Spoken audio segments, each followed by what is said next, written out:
Boa noite, meus irmãos, boa noite, minhas irmãs.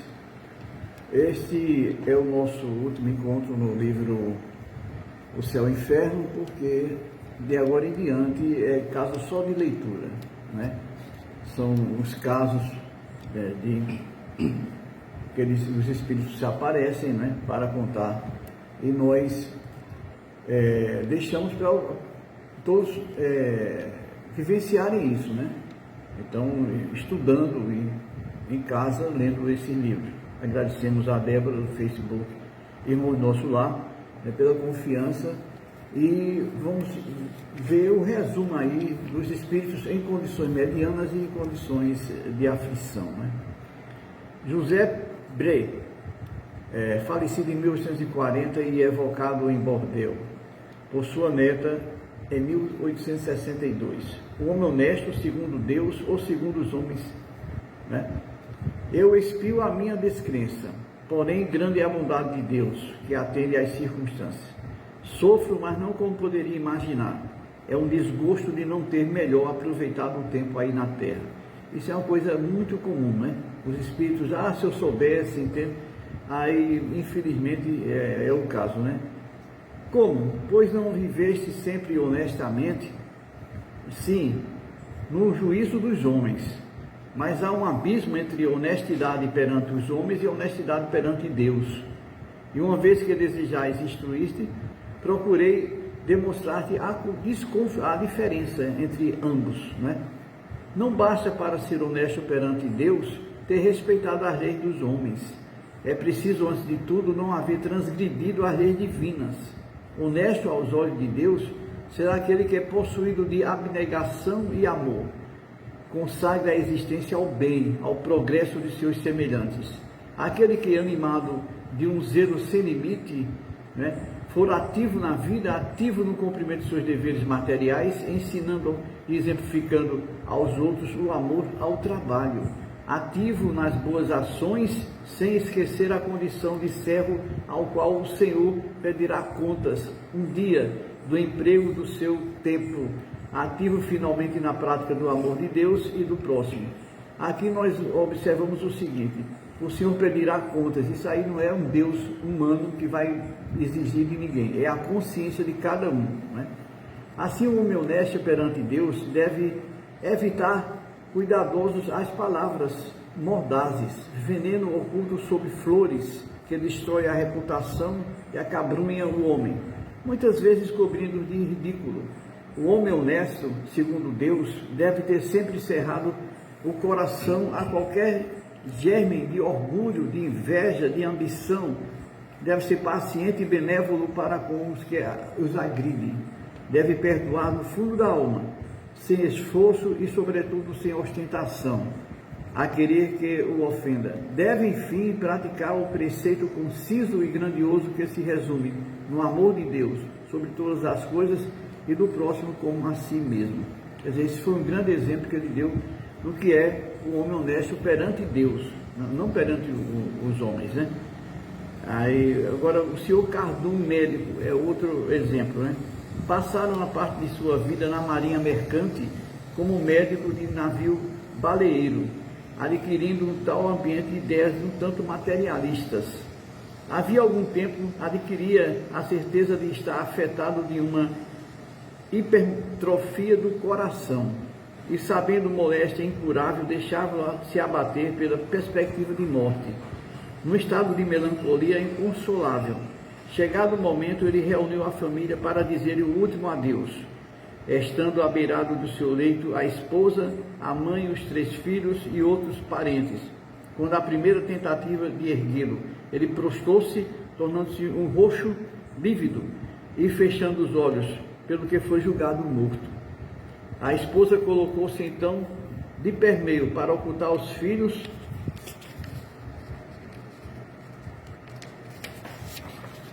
Este espetáculo.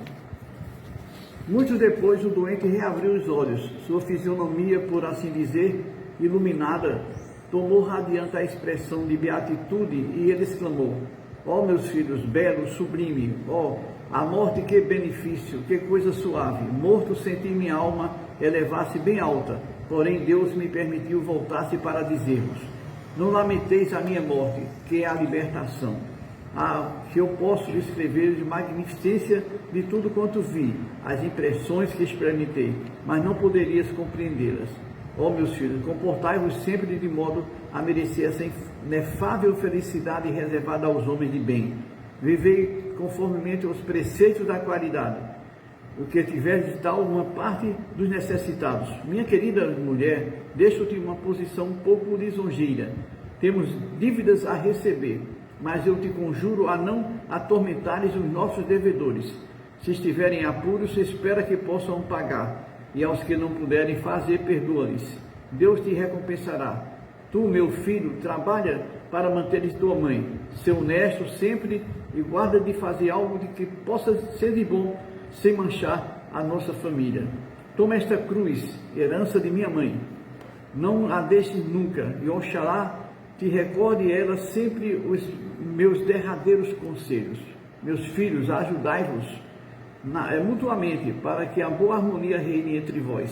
Não sejais vaidosos nem orgulhosos. Perdoai os vossos inimigos, se quiserdes que Deus vos perdoe. Depois, fazendo-o chegar a si, tomou-lhe as mãos, acrescentando: filhos, eu vos abençoo. E seus olhos cerraram-se desta vez para sempre. Seu rosto, porém, conservou uma expressão tão imponente que até o momento de ser amortalhado, numerosa turba veio contemplá-lo, tomada de admiração. Aí nós temos um exemplo de experiência quase morte que ele teve no começo, não é? Médico incrédulo, eu havia assimilado na arte de curar uma aversão profunda à segunda natureza, que é o nosso impulso inteligente divino. Para mim, a imortalidade da alma não passava de ficção própria para seduzir as naturezas pouco instruídas, embora o nada me espantasse, maldizendo o misterioso agente que atua perenemente. É um caso, né? Esse aqui é o caso do materialista, né? Que ele acha, não, isso aí é bobagem, esse negócio de reencarnação, de vida após a morte é bobagem, porque ele é totalmente materialista, não é? Até ele ver, contemplar o outro lado, né? Logo após o definitivo desprendimento, reconheceste o vosso estado? Aí ele, não, eu só me reconheci durante a transição que o meu espírito experimentou para percorrer a etérea região. Isso, porém, não ocorreu imediatamente, sendo-me preciso alguns dias para o meu despertar. Aí ele pergunta, pode-se dizer que estivesse morto nesta primeira crise? Aí, realmente, ele estivesse morto na primeira crise, não é? Aí ele disse, sim e não. Tendo o espírito abandonado o corpo, naturalmente a carne extingue-se. Entretanto, retomando a posse da morada terrena, a vida voltou ao corpo, que passou por uma transição, por um sonho. A experiência quase morte que ele teve, mas ele teve a chance de voltar, né?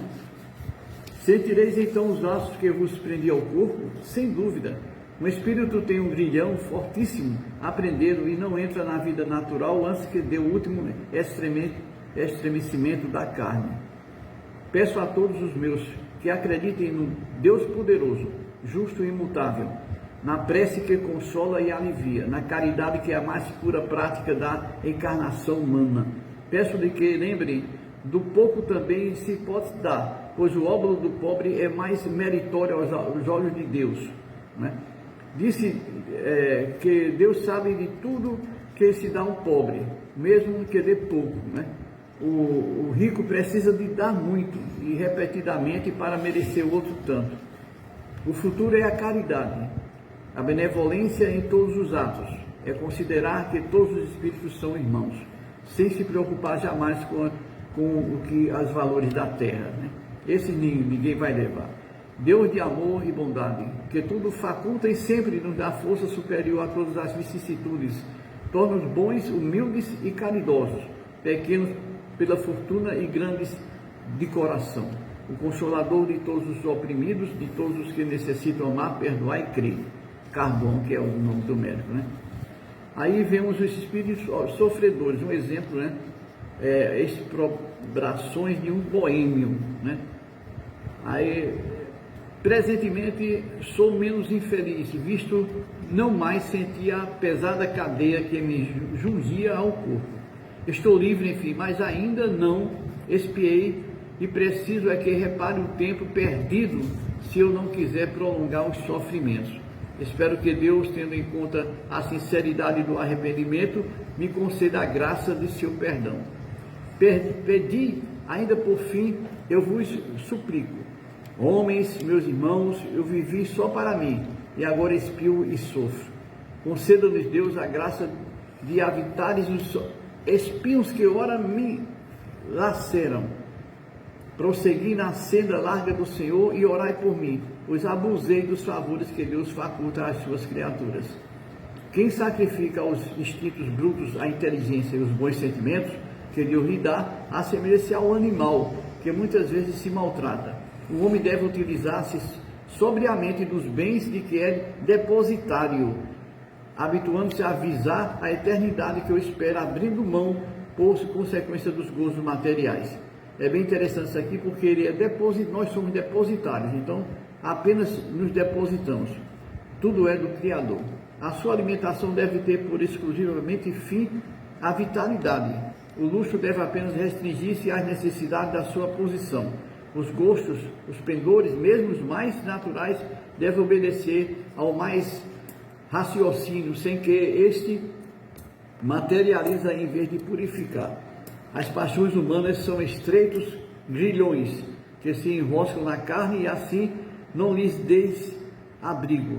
Vós não sabeis o seu preço quando regressamos à pátria. As paixões humanas vos dependem antes mesmo de vos deixarem de modo a chegar nus, completamente nus ante o Senhor.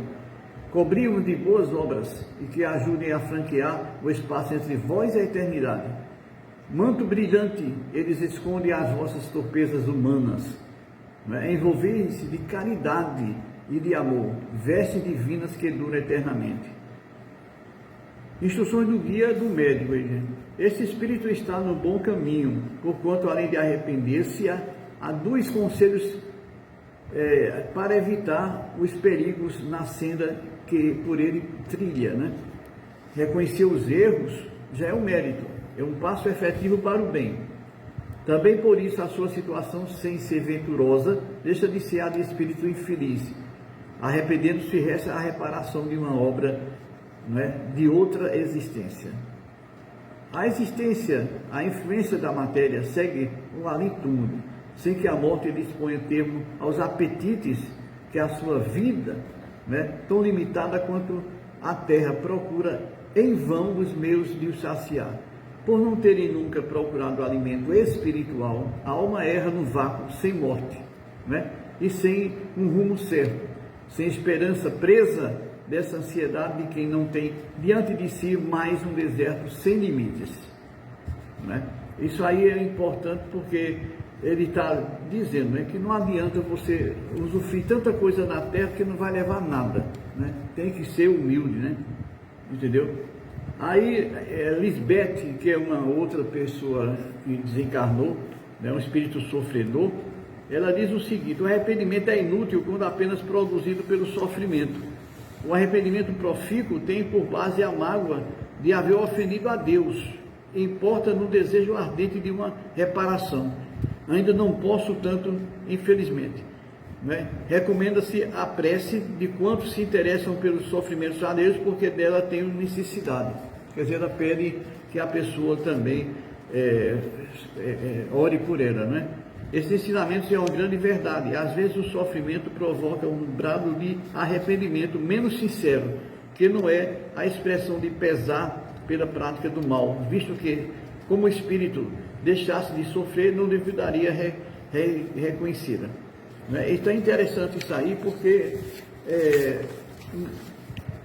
esse pessoal está dizendo, aquela história já se escreveu até um livro, se eu soubesse, que eles dão só valor à vida material, aí depois chega lá do outro lado e vê que a coisa não é assim, entendeu? Estar numa reunião de pessoas que estudam o espiritismo, agora vamos só um exemplo de um suicida, que não era benévolo para convosco, Então, sua alma, posto que separada do corpo, ainda está completamente inverso na matéria. Veja bem o negócio como é que é. Ele pensa que vai se livrar dos problemas e pior ainda dos problemas, Qual o motivo que os arrastou ao suicídio? Pergunta o médium. Morto? Eu? Não. Que habita o meu corpo. Ele estava ainda ligado diretamente ao corpo. Não sabes como sofro, sufoca-me. Oxalá não passe me aniquilasse de vez. Ele pedia para se aniquilar de vez e não tinha como, né? Mas a vida não se extinguiu. Minha alma está ligada ao corpo. Sinto os vermes a corroer-me. Veja bem, senti os vermes a corroer o corpo. Quer dizer, ele está tão ligado porque não era hora disso aí. O espírito do suicida fica ligado ao corpo até o término desta vida. A morte natural é a libertação da vida. O suicida a rompe por completo. O tempo que resta de duração de vida, ele vai ver seu corpo corroer-se. Quer dizer, o suicídio é assim. Ele, por exemplo, ele suicidou-se aos 40 anos, ele ia viver aos 80, ele passa 40 anos sofrendo mais. Até o término da vida que ele foi programado por Deus. Quer dizer, então ele rompeu isso, né? Então ele vai passar 40 anos mais se corroendo lá, no túmulo, até que vá despertar e subir para a eternidade, tá certo? Meus irmãos, muito agradecido pela confiança, boa noite.